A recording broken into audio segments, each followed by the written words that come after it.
नमस्कार साथियों, आपका स्वागत है हमारे चैनल में। श्रीमद् भगवत गीता के पास आपके हर प्रश्न का उत्तर है, चाहे आपकी कोई भी परेशानी हो, कोई भी इच्छा हो। श्रीमद् भगवत गीता आपके हर प्रश्न का उत्तर देती है, आपकी हर समस्या का हल देती है, चाहे वह परेशानी आपके मन की हो, धन की हो, या आपके शरीर की हो, या आपके रिश्तों की हो। आपको अपनी हर समस्या का उत्तर श्रीमद् भगवत गीता में जरूर मिलेगा।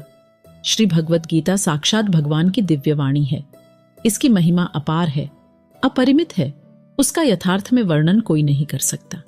गीता सर्व शास्त्रमय है। इसे सारे शास्त्रों का खजाना कहा जाता है। आज हम श्रीमद् भगवत गीता के अनमोल उपदेश आपको बताएंगे, जो आपकी पूरी जिंदगी बदल देंगे। बस आप इन बातों को वीडियो के अंत तक ध्यान से सुनिए। जो भी व्यक्ति इस वीडियो को अंत तक सुनेगा, उसे अपनी जिंदगी की हर परेशानी का हल अवश्य मिलेगा। उसे अपनी जिंदगी में जो कुछ भी चाहिए वह उसे जरूर मिलेगा। श्रीमद् भागवत गीता का पहला उपदेश यही है कि कोई अगर आपका अपना है या कोई आपसे बड़ा है तो उसका अपने प्रति गलत व्यवहार कभी भी सहन नहीं करना चाहिए। गीता का यह उपदेश हमारी जिंदगी से भी जुड़ा है। हम भी अपने मन की अधिकतर तकलीफों को यह सोचकर जिंदगी भर सहते रहते हैं कि यह तो मेरा अपना है, यह तो मेरा बड़ा है। इसको हम कैसे कुछ कह सकते हैं?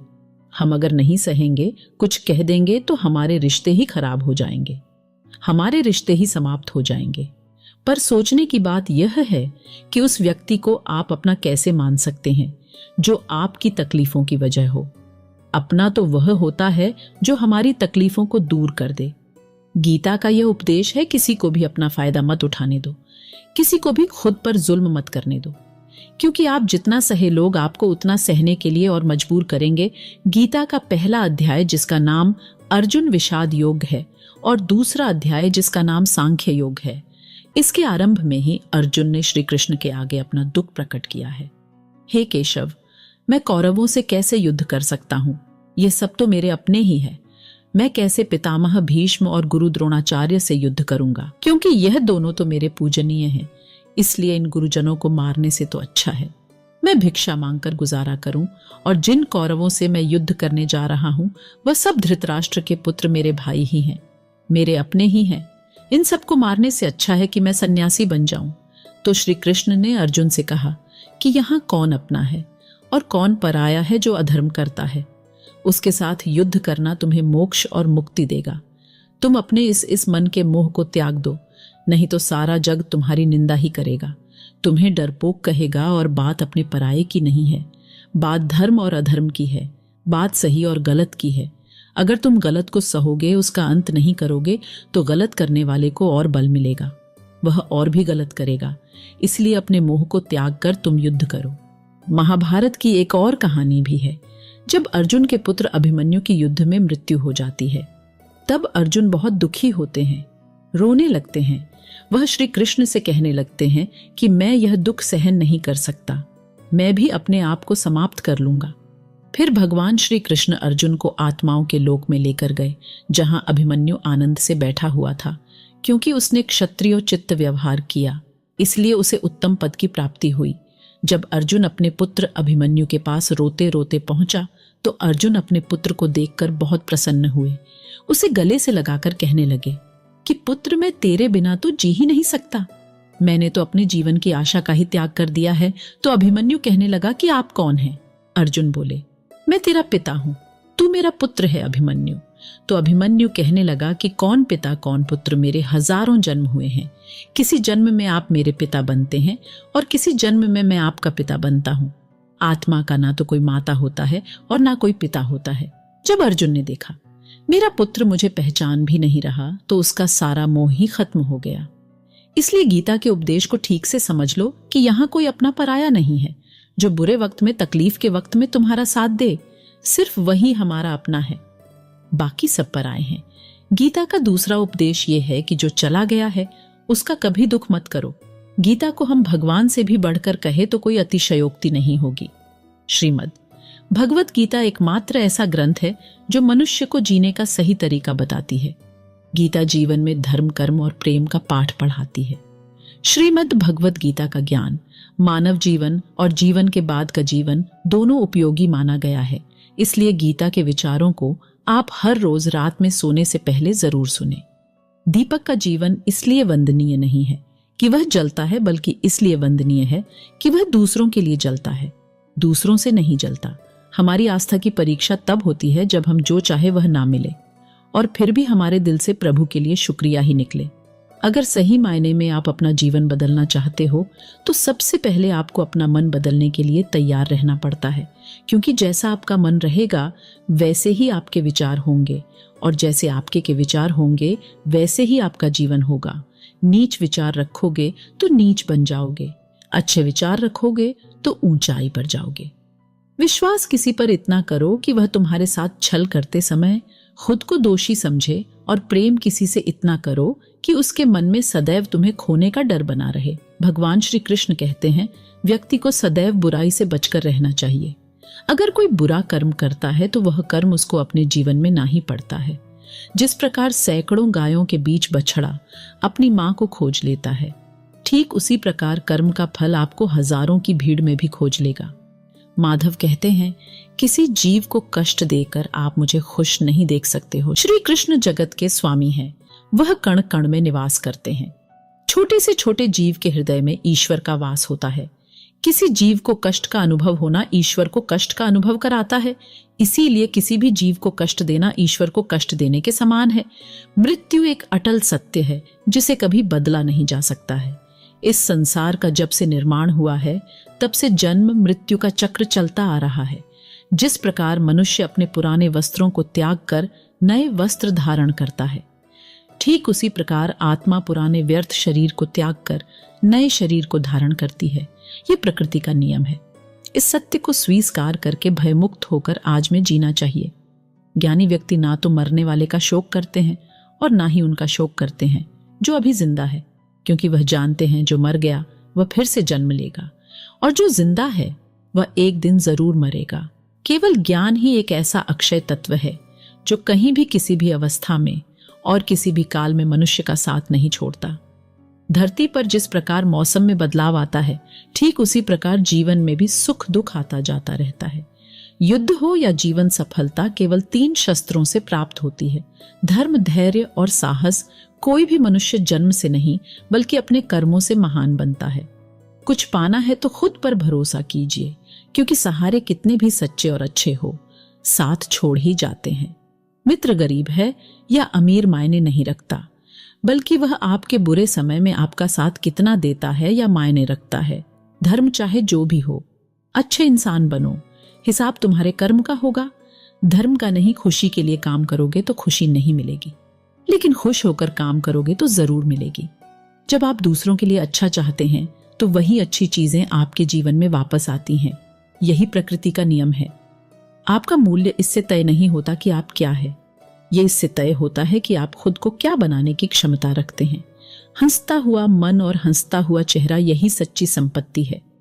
मनुष्य हमेशा अपने भाग्य को कोसता है, यह जानते हुए भी कि भाग्य से भी ऊंचे हमारे कर्म हैं। कभी कभी लगता है कि अच्छे कार्य करते रहने से उसका फल अच्छा नहीं मिलता और भगवान सारे दुख हमारी ही झोली में डाल देता है, लेकिन ऐसा नहीं है। कभी भी जब पुण्य कार्य करें तो उसको ईश्वर पर समर्पित कर दें और मन में किसी भी तरह का भाव ना रखें। संसार में सब कुछ अंतवसन है, इसलिए पाप और पुण्य भी अंतवसन को प्राप्त होता है।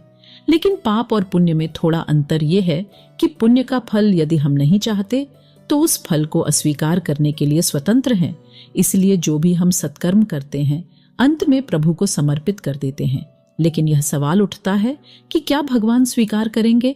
निश्चित स्वीकार करेंगे, क्योंकि भगवान ने स्वयं गीता में अर्जुन से कहा है, हे कुंती पुत्र, तुम जो भी करते हो, जो भी खाते हो, पवित्र यज्ञ, अग्नि में जो आहुति डालते हो, जो भी दान देते हो, जो भी तपस्या करते हो, वह सब मुझे अर्पित करते हुए करो। इसलिए जो भी कर्म करें भगवान को समर्पित करने के भाव से करें। इस प्रकार हम जो भी पुण्य कर्म करेंगे ईश्वर को साथ रखकर समष्टि के कल कल्याण की भावना से करेंगे और उसे ईश्वर को समर्पित भी कर देंगे, ताकि उस पुण्य का भी अभिमान ना हो। देखो, पाप लोहे की जंजीर है तो पुण्य सोने की बंधन दोनों में है। लोहे की जंजीर से छूटने का आदमी को मन भी करता है, लेकिन सोने की जंजीर से जो बंधा हुआ हो उसको वह बंधन प्यारा लगने लगता है। उसमें उसको धन नजर आता है, उससे छूटने का मन नहीं करता। गीता में श्री कृष्ण ने कहा है कि पुण्य कर्म मुझे समर्पित कर दे, मुझे अर्पण कर दे, नहीं तो उसके बंधन में बंध जाओगे। लेकिन जहां तक पाप कर्म की बात है तो कहा गया है कि वह भोगना ही पड़ता है। रामचरितमानस में निषाद राजगुह को राम जी का प्रेम यानी भक्ति मिली। भगवान राम गंगा पार कराने पर जब केवट को उतराई देने लगे तो उसने विनय पूर्वक उसे स्वीकार करने से इनकार कर दिया। तो क्या खाली हाथ लौट आया? उसे नहीं। तब भगवान ने केवट को विमल भक्ति का वरदान देकर अनुग्रहित किया। भक्ति एक ऐसी चीज है जो पुरुषार्थ से प्राप्त नहीं होती, जिस पर ईश्वर कृपा करते हैं उसी को प्राप्त होती है। स्वयं महादेव भी रामचरितमानस में भक्ति की ही याचना करते हुए कहते हैं, बार बार बर मागू हर्ष देहु श्रीरंग पद। सरोज अनुपा भगति सदा सत्संग भक्ति ऐसी है कि परमात्मा जिस पर प्रसन्न होते हैं वह जिसको देना चाहते हैं उसी को मिलती है। गुजराती साहित्य के आदि कवि नरसिंह मेहता ने तो गाया है, भूतल भक्ति पदार्थ मोटू ब्रह्म लोकमान, नाही रे ऐसा अद्भुत मूल्यवान पदार्थ जिसको कहते हैं प्रेम पदार्थ वह भक्ति है। मैं तो कहता हूं कि जैसे आप अपने देश की करेंसी किसी अन्य देश की करेंसी से कन्वर्ट करा लेते हैं, उसी प्रकार पुण्य कन्वर्ट करा लें। प्रभु प्रेम में एक दर्पण अपनी काबिलियत कभी नहीं बदलता, फिर चाहे वह 2 टुकड़ों में विभाजित हो या 1000 टुकड़ों में। इसलिए अपने असली बर्ताव को कभी नहीं बदले, चाहे कैसी भी परिस्थिति क्यों ना हो। जब परिस्थितियां हमारे वश में ना हो तब मन की स्थिति बदल के देखिए, सब कुछ तो नहीं पर बहुत कुछ आपके अनुरूप हो जाएगा। पेड़ के नीचे रखी भगवान की टूटी मूर्ति को देखकर समझ आया कि परिस्थिति चाहे कैसी भी हो पर कभी खुद को टूटने नहीं देना, वरना यह दुनिया जब टूटने पर भगवान को घर से निकाल सकती है तो फिर हमारी तो औकात ही क्या है। पानी को कसकर पकड़ोगे तो वह हाथ से छूट जाएगा, उसे बहने दो, वह अपना रास्ता खुद बना लेगा। कभी कभी जब परिस्थितियां समझ में ना आए तो जो कुछ जीवन में घटित हो रहा है उसे शांत भाव व तटस्थ होकर बस देखना चाहिए। समय आने पर जीवन अपना मार्ग खुद बना लेगा। कठिन परिस्थिति में ही दिमाग को शांत करने की जरूरत पड़ती है, उस समय सारा माहौल विपरीत होता है। आपसे एक सवाल पूछता हूं, अगर अचानक कहीं आग लग जाए तो आप क्या करेंगे? कैसे बुझाए तो आप कहेंगे कि ऐसी परिस्थितियों के लिए हम पहले से ही इंतजाम करके रखेंगे। आप बिल्कुल सही कह रहे हैं, सभी जगहों पर ऐसी परिस्थितियों से निपटने के लिए कुछ ना कुछ अरेंजमेंट्स पहले से होता है। आपको शायद मेरी यह बात अजीब लग रही होगी, लेकिन इसी में आपके सवाल का जवाब है। जैसे आग लगने पर कुआं नहीं खोद सकते, वैसे ही अचानक मुश्किल हालात आने पर मन को शांत नहीं कर सकते। चाहे उस समय कितनी ही मोटिवेशनल स्पीच हमारी सुन लीजिए, वीडियो देख लीजिए, भक्ति भजन कर लीजिए, मन शांत नहीं होगा। अगर पहले से ही मन को सकारात्मक सोच, अध्यात्म और सच्ची भक्ति में लगाया होगा, या फिर मन की तीव्र गति को ध्यान द्वारा साधा होगा, अच्छे लोगों की संगत में रहते होगे, तभी मन मुश्किल समय में शांत रह सकता है। वरना तो वही पुरानी कहावत की आग लगने पर कुआं नहीं खोदा जाता। इसलिए जब जीवन में सब कुछ सही चल रहा हो, शारीरिक रूप से भी ठीक हो, तभी से मन को शांति के मार्ग में लगा दे, ताकि मुश्किल समय आने पर दिमागी संतुलन बना रहे और बुरे वक्त को ठीक से मैनेज कर सके। जो लोग कठिन परिस्थिति में हाथ पर हाथ रखकर बैठ जाते हैं, उनका दिमाग शांत नहीं रहता है, वे अपने हालत को बदल नहीं पाते हैं। काम करने से बुरे विचार दिमाग में नहीं आते हैं, बल्कि आप काम करने के फल स्वरूप कुछ पाते हैं। यदि बुरा हुआ तो अनुभव मिलता है, वरना सफलता के दर्शन होते देर नहीं लगती है। जब हालत विपरीत हो तब आप लंबी गहरी सांस लेने की कोशिश करें। आपका सारा ध्यान आसपास की बुरी बातों से सिमटकर सांसों पर केंद्रित हो जाएगा। आप सिप सिप करके पानी पीने की कोशिश करें। आप खाली ना रहे, कोई मनपसंद काम करें। खाली दिमाग शैतान का घर होता है। समय पर भरोसा रखें। आज तक कोई ऐसी रात नहीं हुई जिसका सवेरा ना हुआ हो। जंगल में लगी बड़ी से बड़ी आग भी एक दिन शांत हो ही जाती है। कुछ ना कुछ नया सीखते पढ़ते रहे। यह इन परिस्थितियों के उपहार स्वरूप आपको हमेशा याद रहेगा। आत्मचिंतन मनन करने का यही समय होता है, क्योंकि जब दरवाजे खुलने लगेंगे तो फिर दौड़ शुरू हो जाती है। ये समझिए, ईश्वर ने सबसे मुश्किल रोल के लिए आप जैसे बेहतर कलाकार को चुना है। हर घटना के पीछे प्रकृति का कोई प्रयोजन होता है। इस समय को टिक टिक करती घड़ी की सुई की तरह लें। सभी को अपने हिस्से का सुख या दुख स्वयं ही तो भोगना होता है। सुख में तो फिर भी सभी मिलेंगे, लोग आसपास आपको, लेकिन दुख में कोई नहीं आता। मदद करने सभी दूर खड़े रहते हैं और कई बार तो हम दुख में खुद को बिल्कुल अकेला पाते हैं। पर शायद यह सोचना भी पूरी तरह से सही नहीं है। ईश्वरीय शक्ति तो है ना हमारे आसपास, हमारे साथ, बस आवश्यकता होती है। तो उन शक्तियों को पहचानने की बस एक बार कुछ फुर्सत के पल निकालकर उन्हें दिल से याद तो कीजिए। वे अवश्य आते हैं हमारी मदद करने। जब दुखों से हार जाओ तो घबराने से कुछ नहीं होगा। तुम्हारा जीवन इतना संघर्ष भरा क्यों हुआ, जरा ये तो सोचो। लोग तो ये भी कहते हैं अगले पिछले कर्म ऐसे होंगे तभी तो इतना दुख मिला है। नहीं पगले, बिल्कुल नहीं, बल्कि तुम इस कार्य के लिए चुने गए हो। उस प्रभु के द्वारा तुम में इतनी क्षमता है कि तुम सहन कर सकते हर कष्ट, हर दर्द, विपरीत परिस्थितियों में भी जो ना टूटे खरा सोना बनकर निकले। कई बार हम सोचते हैं बस बहुत हुआ, अब नहीं होगा कुछ हमसे। तो सोचो, क्या किसी ने कहा है तुमसे यह सब सहन करने के लिए? नहीं ना। जीते तो सभी हैं और एक दिन चले भी जाते हैं। इस दुनिया से तो क्या ऐसा जीवन भी कोई जीवन है जब तक कि कोई संघर्ष ना हो। आपको अपने विचारों पर नियंत्रण रखने की जरूरत नहीं है। आपको बस उन्हें अपने ऊपर नियंत्रण करने देना बंद करना होगा। एक व्यक्ति शांत मन के जितना करीब आता है वह मजबूती के उतना ही करीब होता है। मन पानी की तरह है, जब यह अशांत होता है तो देखना मुश्किल हो जाता है, जब यह शांत होता है तो सब कुछ स्पष्ट हो जाता है। अपनी आंखें बंद करें, कुछ देर के लिए अपना दिमाग बंद करें, क्योंकि वहां एक शांत भूमि है जो आपकी उपस्थिति का इंतजार कर रही है। कभी कभी समुद्र के शांत होने की प्रतीक्षा करने का समय नहीं होता है। यदि आपको अपने लक्ष्य तक पहुंचना है तो अपनी यात्रा शुरू करें और तूफान को अपना रास्ता बनने दें। धैर्य प्रतीक्षा करने की क्षमता नहीं है। धैर्य का अर्थ है शांत रहना चाहे कुछ भी हो जाए। इसे सकारात्मक विकास के अवसरों में बदलने के लिए लगातार कार्रवाई करना और यह विश्वास रखना कि जब आप प्रतीक्षा कर रहे हो तो अंत में सब कुछ ठीक हो जाएगा।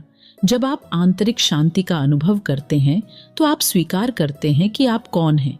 आपकी ताकतें, खामियां, इच्छाएं, सपने, वह सब कुछ जो आपको विशिष्ट रूप से आप बनाता है। आप अपने आसपास की दुनिया और सामने आ रही स्थितियों को अधिक स्वीकार करने का अनुभव करते हैं, जिससे चिंता और तनाव का आप पर कम नकारात्मक प्रभाव पड़ता है। सामने खड़े व्यक्ति की उम्र और बुद्धि से किसी के मन की बात पता लगाना संभव नहीं है। मन की बात सिर्फ प्यार और सहानुभूति से ही जानी जा सकती है। यदि आप पॉजिटिव रहना चाहते हैं तो अपना अधिक समय उन्हीं के साथ बिताएं जो आपको खुश रखते हैं, या फिर उनके साथ जो आपको प्रभावित करें। हारा हुआ खेल दोबारा तो खेला जा सकता है, लेकिन एक बार जो मन से हार गया वह कभी जीत नहीं सकता। सफलता की राह प्रत्यक्ष तौर पर कहीं नहीं होती, बल्कि वह आपके मन में होती है। अगर आपने अपने मन को जीत के लिए तैयार कर लिया तो कोई और आपको नहीं हरा सकता। आप जीवन में अकेले नहीं चलते।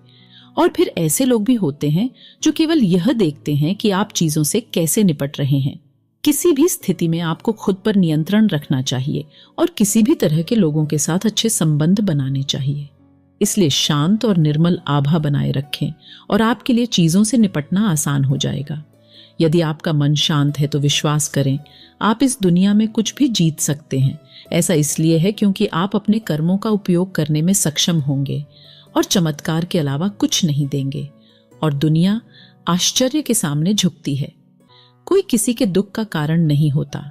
यह तो अपने ही कर्म होते हैं जिसकी वजह से दुख उठाने पड़ते हैं। आज कौन सुखी नहीं होना चाहता, परंतु वह इसके लिए जो कर्म कर रहा है उसमें सुख है ही नहीं तो मिलेगा कहां से। कर्म प्रधान विश्व करी राखा, जो जस करी सो तस फल खा। हम आज जो कुछ कर रहे हैं वह निष्फल नहीं होता, देर सवेर उसका फल अवश्य मिलता है।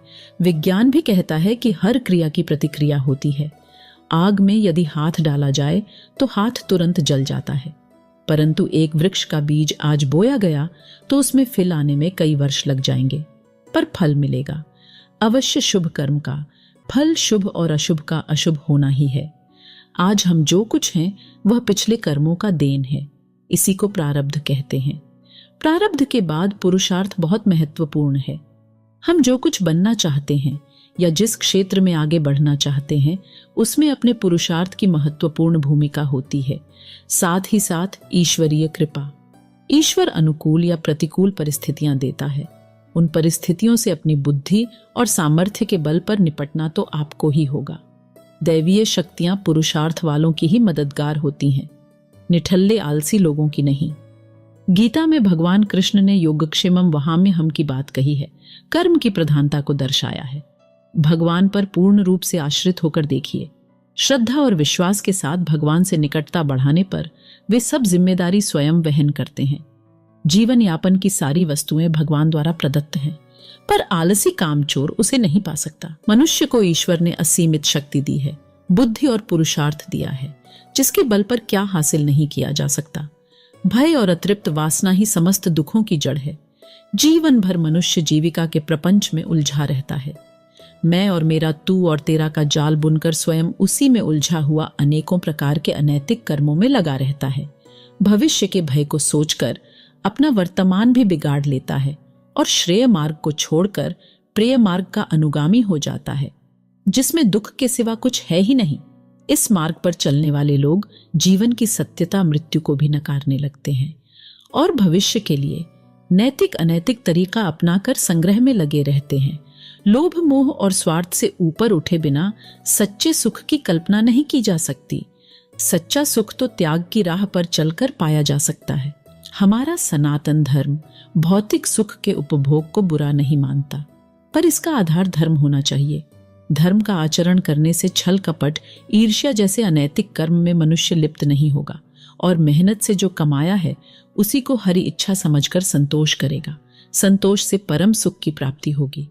क्रोध, लोभ, मोह सभी दुख देने वाले हैं, इनसे हमेशा बचना चाहिए, अन्यथा सुख शांति दूर भागेगी। त्याग और परहित से बढ़कर कोई सुख नहीं है। इसे यथासंभव अपने आचरण में लाना चाहिए। कभी किसी अंधे को सड़क पार कराकर किसी प्यासे को पानी पिलाकर देखिए।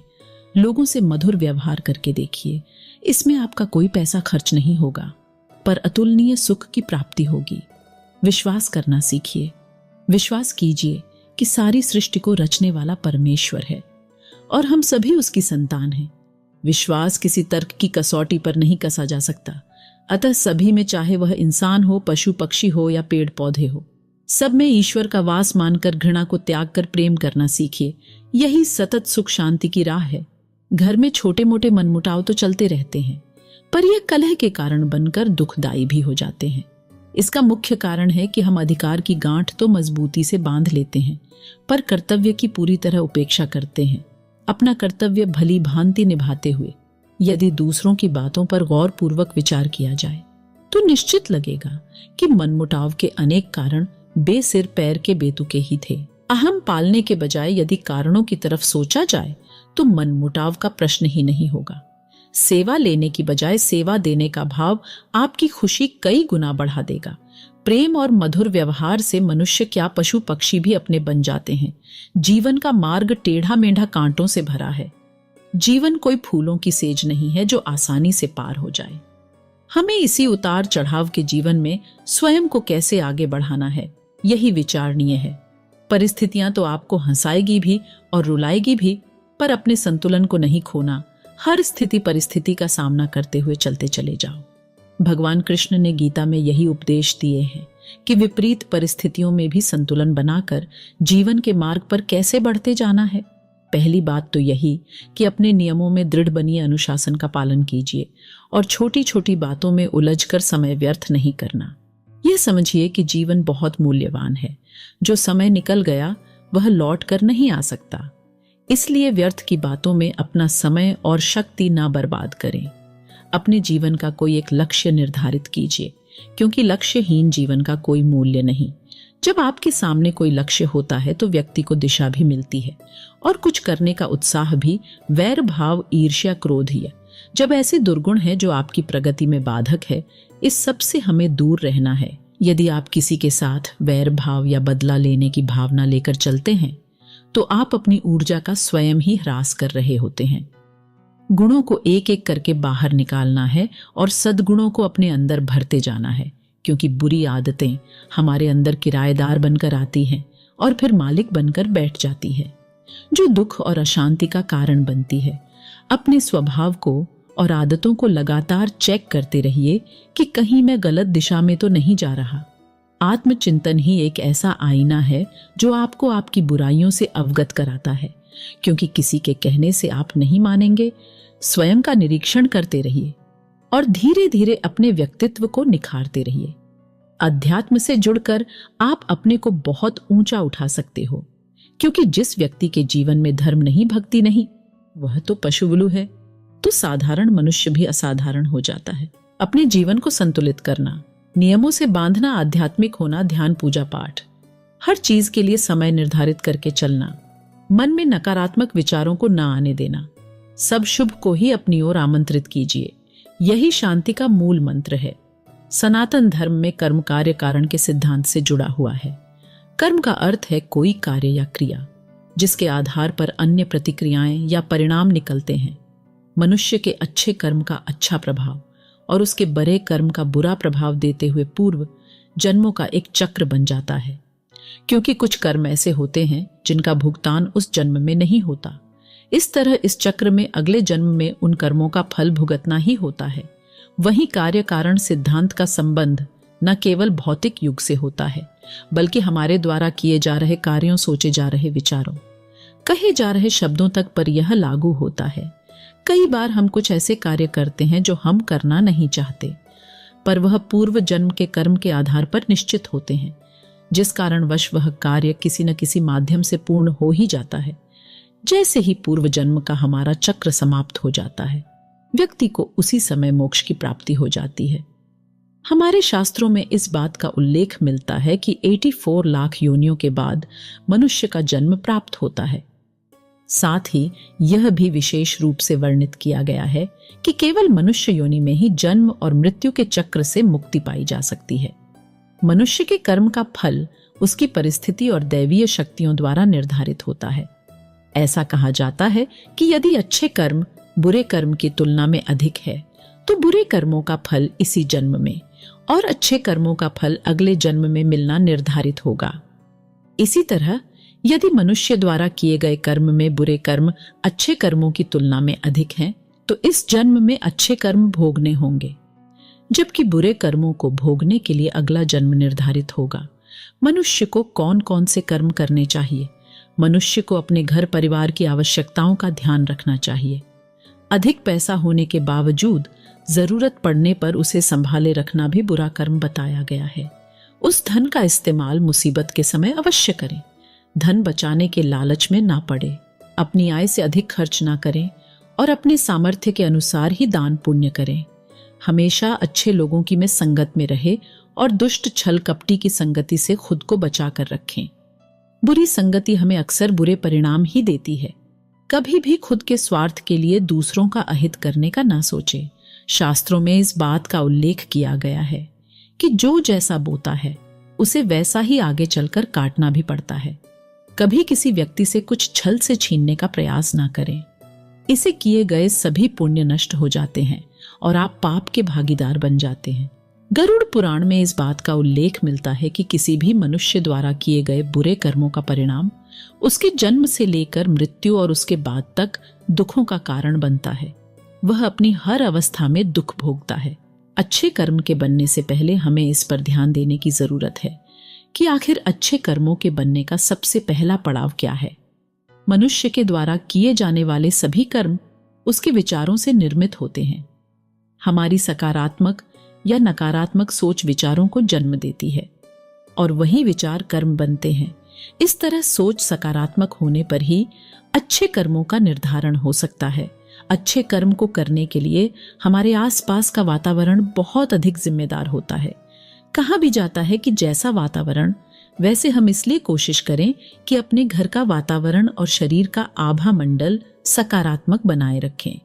मृत्यु के पश्चात हमारे भीतर संग्रहित हुए कुछ कर्म अगले जन्म में चले आते हैं।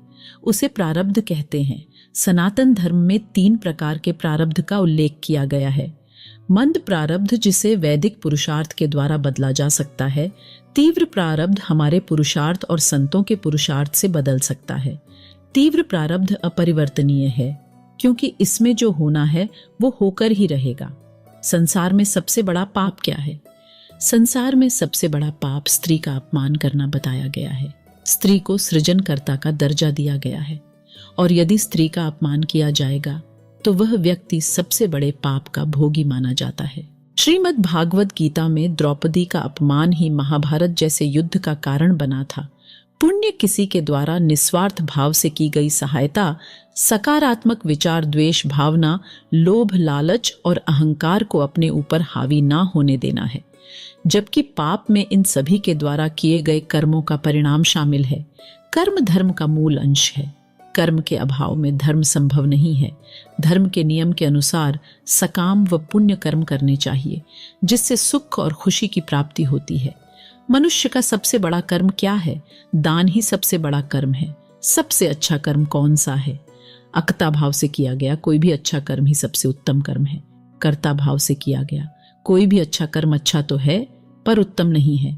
गीता में कर्म क्या है? गीता के अनुसार जो कर्म निष्काम भाव से ईश्वर के लिए जाते हैं वे बंधन नहीं उत्पन्न करते, वे मोक्ष रूप परम पद की प्राप्ति में सहायक होते हैं। इस प्रकार कर्म फल तथा आसक्ति से रहित होकर ईश्वर के लिए कर्म करना वास्तविक रूप से कर्म योग है, और इसका अनुसरण करने से मनुष्य को अभ्युदय तथा निष्ठा होती है।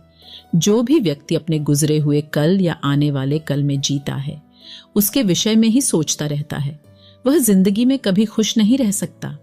देखा जाए तो बीते हुए कल और आने वाला कल का कोई अस्तित्व ही नहीं है, वह केवल आपकी सोच में विद्यमान है। अपने मन को सदा ऐसे शिक्षित करो कि आप अपने आज के आनंद में जी सको, अपने प्रत्येक पल की मौज ले सको। जो आपके साथ गलत करते हैं उसका विरोध जरूर करें। अगर आप सामने वाले का गलत व्यवहार सहते रहेंगे तो वह आपके साथ गलत करता ही रहेगा। जब अर्जुन ने भगवान कृष्ण से कहा कि जिनसे मैं युद्ध करने जा रहा हूं वह मेरे भाई और गुरुजन है, और मेरे अंदर उनके साथ युद्ध करने का साहस नहीं है, तो कृष्ण भगवान ने अर्जुन को जागृत किया कि जिन्हें तू अपना मान रहा है वह सब पाप के पक्ष में खड़े हैं, और अगर तू इनसे युद्ध नहीं करेगा तो समाज में पाप बढ़ जाएगा। क्योंकि जब गलत का कोई विरोध नहीं करता है तो सामने वाला गलत करने का जैसे हकदार हो जाता है, और जब आप सब कुछ चुपचाप सहते रहते हो तो सामने वाले को बल मिलने लगता है, वह आपको कमजोर समझने लगता है। लेकिन जब आप उसके द्वारा किए गए अधर्म को रोक लेते हैं, उसका विरोध करते हैं, तब वह अपनी सीमा में रहना सीख जाता है। यह कलयुग है। अगर आप खुश रहना चाहते हैं तो आपको अपनी रक्षा खुद करनी होगी। रिश्ते हमें दुख नहीं देते हैं, पर उनके प्रति हमारा मोह हमें दुख देता है। आज से ही अपने मोह को छोड़कर प्रेम का सबक पक्का करें।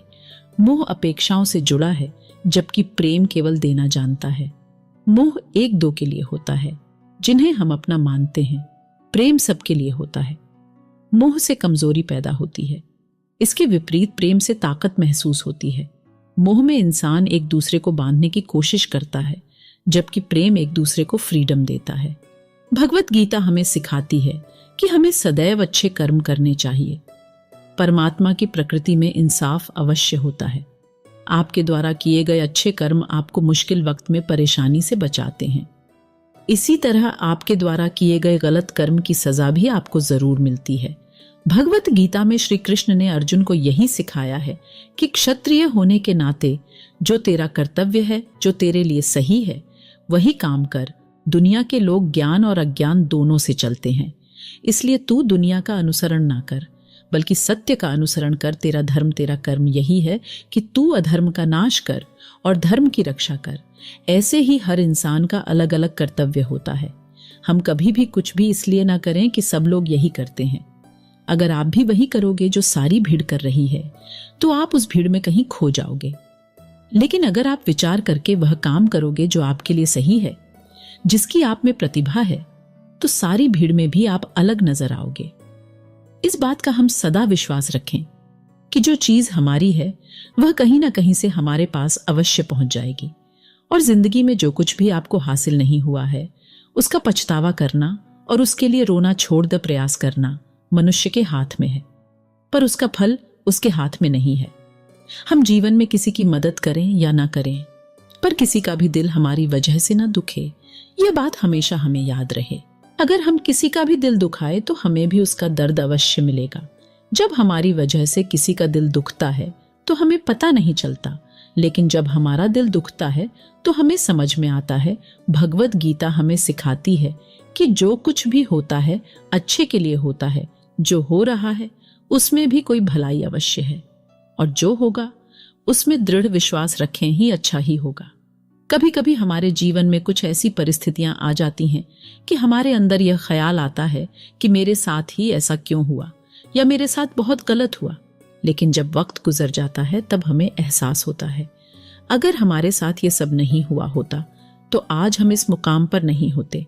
मनुष्य को किसी भी चीज की अति नहीं करनी चाहिए, ना किसी से अति का राग, ना किसी से अति का वैर। हद से ज्यादा आराम आपको आलसी बना सकता है, और हद से ज्यादा खाना आपको बीमार कर सकता है। बहुत ज्यादा भूखा रहना भी खराब है।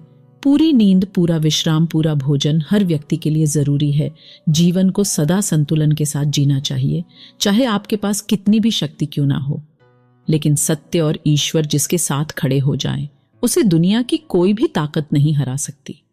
अर्जुन धर्म युद्ध लड़ रहे थे, भगवान कृष्ण उनके साथ थे और उनकी जीत निश्चित थी। महाभारत के युद्ध में यह उदाहरण स्पष्ट नजर आता है। मनुष्य को सदा धर्म के मार्ग का अनुसरण करना चाहिए। अर्जुन युद्ध नहीं करना चाहता था क्योंकि सामने उसके पितामह और गुरुजन थे, लेकिन श्री कृष्ण ने उसे ज्ञान दिया कि यहां पर बात तेरे अधिकारों की है। भरी सभा में द्रौपदी के साथ किया गया अपमान पांडवों के साथ हुआ। अधर्म सहने योग्य बात नहीं है। जैसे हमें गलत करना नहीं चाहिए, ऐसे ही गलत सहना भी बड़ा पाप है, फिर चाहे वह अपना ही क्यों ना हो। जो भी व्यक्ति श्रीमद् भगवत गीता से मिलने वाली इन सीखों का मनन चिंतन करेगा, इनके महत्व को समझेगा, वह जिंदगी की हर परिस्थिति को स्थिरता के साथ पार कर पाएगा। जीवन में आने वाले मुश्किल समय में भी उसे राह अवश्य मिलेगा। जब समय विपरीत हो तब शांत रहना ही सही होता है। अशांति तभी आती है जब सब कुछ आपकी इच्छा अनुसार नहीं होता है, अथवा कुछ भी आपके हिसाब से नहीं होता है। शांत रहने के लिए आपको बहुत कुछ छोड़ना होगा। अच्छे से समझना होगा कि सब कुछ आपके हिसाब से नहीं होगा, और इसके अलावा किसी से भी कोई उम्मीद ना रखें। जब हम किसी से कोई उम्मीद करते हैं और वह पूरी नहीं होती, तब दुख होता है और सोच सोच कर मन अशांत रहने लगता है, और जब मन अशांत रहता है तो कुछ भी अच्छा नहीं लगता और व्यक्ति शक्तिहीन सा महसूस करने लगता है। इसके अलावा इस बात से बहुत दूर रहे कि कोई क्या कर रहा है, क्यों कर रहा है, कैसे कर रहा है। कोई भी व्यक्ति जितना बता दे उतना ही सुन ले, उसके आगे कुरेद की आवश्यकता नहीं है। अपने धर्म के अनुसार अपने प्रभु से मन लगाएं, प्रभु में विश्वास रखें। जो कुछ सुलभ है उसी में खुश रहना सीखें। अपनी सेहत का ध्यान रखें। आप जितना प्रकृति के नजदीक होंगे उतना ही आप खुद में शांति की अनुभूति करेंगे। आप किसी नदी, किसी पर्वत पर भी जा सकते हैं। आप ध्यान द्वारा भी शांति प्राप्त कर सकते हैं। मन का बेचैन होना उसका स्वभाव है। हमारे मन को लगता है कि अगर वह अलग अलग बातों के बारे में सोचता रहेगा तो हमें आने वाली हर मुश्किल और मुसीबत से बचा लेगा, पर ऐसा होता नहीं है। हम अपने जीवन का काफी अधिक समय सोच विचार करके परेशान होने में निकाल देते हैं। भगवान श्री कृष्ण कहते हैं कि मन का यह स्वभाव बदलना मुश्किल जरूर है, असंभव नहीं। अच्छा, अब आप एक बात बताइए, क्या आप कोए को कह सकते हैं कि वह कांव कांव की आवाज ना करें? या फिर क्या आप किसी मेंढक को कह सकते हैं कि वह पानी देखते ही ऊंची छलांग ना मारे? हमारे मन का भी कुछ ऐसा ही है। जीवन में कुछ भी होता है, अच्छा या बुरा, हमारा मन उस पर काव काम करने लगता है। काव काम से मेरा मतलब है चिंता करना, व्याकुल होना। कोई बुरी बात होती भी नहीं है, और मन परेशानी की ऊंची ऊंची लपटें लेने लगता है। कभी कभी तो मुझे ऐसा लगता है कि हम में से कई लोग सिर्फ परेशान होने के लिए जीते हैं। सारी परेशानी, पीड़ा, दुविधा अक्सर हमारी मन की बनाई हुई कहानियां होती हैं। हमारे मन को शांत और स्थिर करने के लिए दो उपाय देते हैं। पहला, ध्यान लगाना या मेडिटेशन। दूसरा, वैराग्य भाव सीखना। अब ध्यान या मेडिटेशन शब्द सुनते ही आप में से कई लोग कहेंगे कि आप आंख बंद कर सांसें अंदर बाहर नहीं ले सकते। यहां हम सब गलती कर बैठते हैं। मेडिटेशन या ध्यान का मतलब सिर्फ आंख बंद कर बैठना नहीं होता। मेडिटेशन का मतलब होता है अपना पूरा ध्यान किसी चीज पर लगाना और उसे हटने नहीं देना। अगर आप रोटी बना रहे हैं तो सिर्फ उस बात पर ध्यान दीजिए। अगर आप पिक्चर देख रहे हैं तो अपना पूरा ध्यान पिक्चर पर लगाएं। यह मत सोचिए कि पिक्चर देखकर आप अपना कितना वक्त बर्बाद कर रहे हैं। जब आप जीवन के हर छोटे बड़े काम को पूरे ध्यान से करते हैं तो आपका जीवन ही एक मेडिटेशन बन जाता है। ऐसे जीवन में शांति, स्थिरता, साहस और सफलता का होना अनिवार्य है। वैराग्य भाव दूसरा उपाय। वैराग्य का अर्थ यह नहीं कि आप सब कुछ छोड़कर जंगल में जाकर बैठ जाएं। वैराग्य का सच्चा अर्थ है कि आप जो काम कर रहे हैं उसका क्या नतीजा या रिजल्ट निकलेगा, उसकी चिंता ना करें। इस वीडियो को भगवान श्री कृष्ण के भक्ति के खातिर अपने सभी दोस्तों और परिवार वालों के साथ शेयर कर दो और वीडियो को लाइक और चैनल को सब्सक्राइब अवश्य कर दो।